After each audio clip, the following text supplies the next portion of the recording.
And migraine warning signs vary from person to person and can vary within the same person as well. So we try and get people to identify the earliest symptoms of their migraine attack.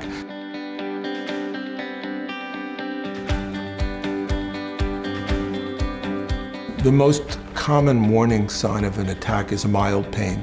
And that pain is often one-sided, it's often around the eye, and may begin as a pressure-like feeling, particularly if that's the side that people experience their more severe attacks. They often have the same side all the time, but they can switch to the other side. And often people will say, my left-sided ones are different from my right-sided ones.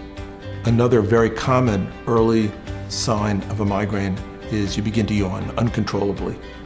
If you're one of the 20% of people with migraine who have an aura, they're more dramatic because they can be bright flashing lights or zigzag lines, and people with migraine recognize that that's part of the attack.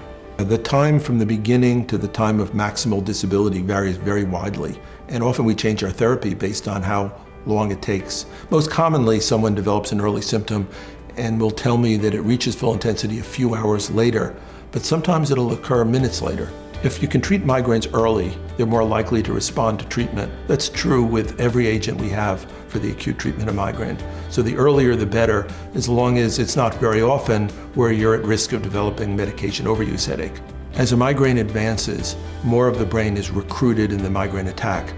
So if you can catch it early, you may stop a variety of bad events that occur in parts of the brain that will lead to a very prolonged and more refractory attack.